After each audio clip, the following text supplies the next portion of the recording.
Seja bem-vinda, seja bem-vindo ao Sexualidade em Foco, um podcast da Amoterapia, plataforma de terapia afetivo-sexual online que acredita no poder da informação, do afeto e da escuta para transformar nossas vivências com o corpo, o prazer e os vínculos. Aqui é um espaço para a gente entender, conversar e viver uma sexualidade mais consciente, saudável e sem tabus.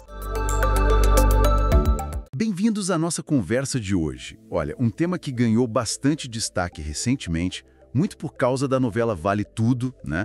E daquela revelação do personagem Poliana. Isso surpreendeu muita gente. Com certeza. E fez as buscas por assexualidade dispararem, né? Tipo, mais de 1000%, segundo a CNN Brasil. Impressionante.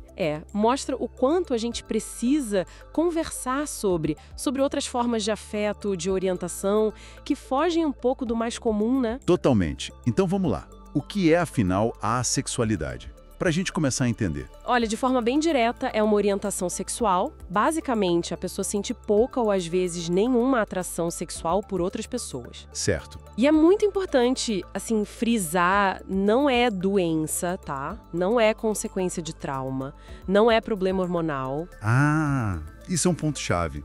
Porque muita gente deve associar, né? Associa muito. Essas coisas, claro, podem afetar a libido, o desejo, mas a assexualidade em si, ela é uma orientação. Ponto. Como ser hétero, homo, bi. Entendi. E também não é celibato, que é uma escolha de não ter relações. Exato. Celibato é uma escolha geralmente por motivos religiosos ou pessoais.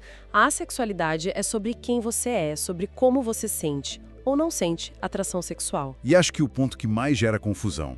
Ser assexual não quer dizer que a pessoa não ama, não se apaixona, certo? De jeito nenhum. Esse é talvez o maior mito.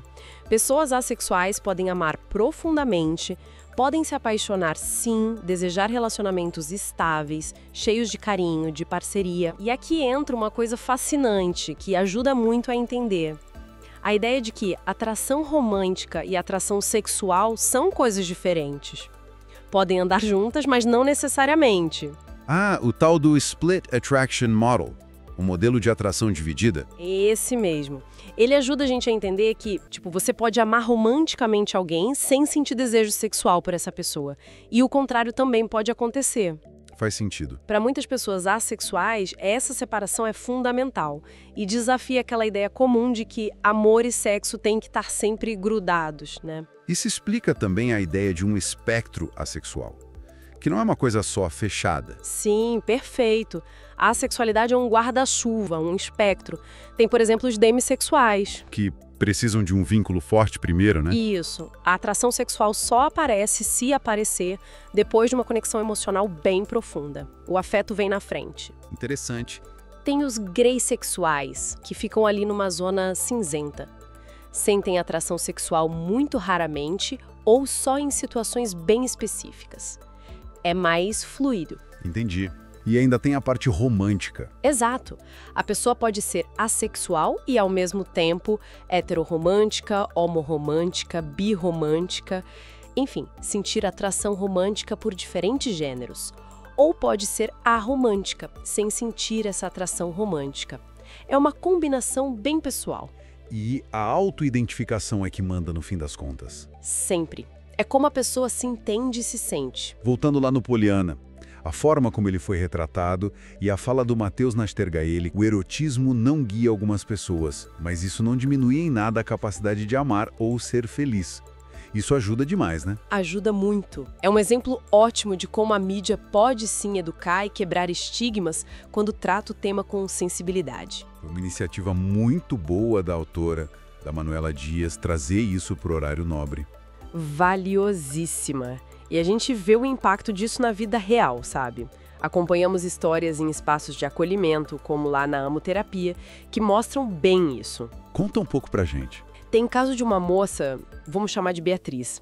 Ela chegou muito angustiada, sabe? Porque via as amigas falando de desejo, de sexo, e ela não sentia aquilo. Achava que tinha algo de errado com ela. Nossa, imagina a pressão. Total. E aí, no processo terapêutico, ela conseguiu entender e nomear a experiência dela como assexualidade.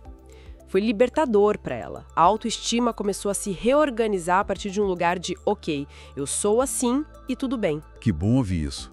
Mostra como a informação e o acolhimento fazem diferença. Fazem toda a diferença. E tem outra história, do Rafael. Ele era casado, super apaixonado pela esposa, mas não sentia desejo sexual por ela. Isso gerava uma culpa enorme, um medo de perder o casamento. Complicado? Muito. Na terapia, ele conseguiu justamente explorar essa separação, o amor romântico imenso que ele sentia e a falta da atração sexual.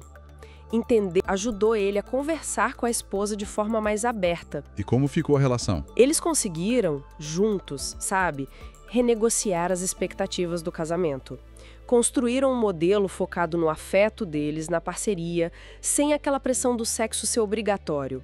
E olha que interessante, isso acabou fortalecendo a união deles. Que demais. Essas histórias são muito fortes. Elas mostram os desafios, né?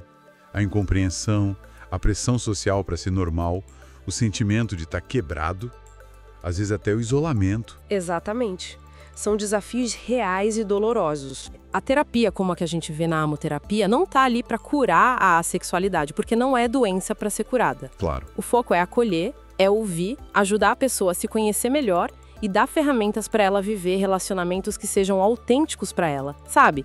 Que façam sentido na vida dela, valorizando quem ela é. Perfeito. Então, o que fica, né, dessa nossa exploração toda, acho que a mensagem principal é que amor, afeto, conexão, tudo isso pode existir de muitas, muitas formas. Exato. A sexualidade é uma delas, tão válida, tão legítima quanto qualquer outra. O Poliana lá da ficção, a Beatriz, o Rafael da vida real, eles nos lembram que não tem um jeito só de sentir, de se relacionar. É isso. E talvez fique um convite, né, para quem está ouvindo a gente pensar. Como a gente pode, cada um de nós, ampliar um pouco a nossa visão sobre o que é conexão, o que é intimidade. Ir além daqueles roteiros mais batidos que a sociedade apresenta. Uma ótima reflexão. Bom, esperamos que essa conversa tenha sido esclarecedora. A gente continua explorando as diversas facetas da sexualidade e do afeto por aqui nos próximos encontros. Com certeza. E para quem quiser saber mais ou talvez buscar um apoio, vale muito a pena conhecer o trabalho da Amoterapia. O link para mais informações e para agendar uma sessão experimental está na descrição deste episódio, tá bom? Muito obrigado pela companhia e até a próxima. Até a próxima. E se esse conteúdo te tocou de alguma forma, compartilha com alguém que pode se beneficiar também. E se você quer se aprofundar mais nesse e em outros temas ligados à saúde íntima, prazer, autoconhecimento, faça parte da comunidade Amoterapia. Lá você encontra conteúdos exclusivos, clube de leitura, cinema, ferramentas terapêuticas, curadoria de conteúdos e uma rede de apoio segura para falar sobre sexualidade com mais liberdade. A gente se encontra no próximo episódio de Sexualidade em Foco. Até lá!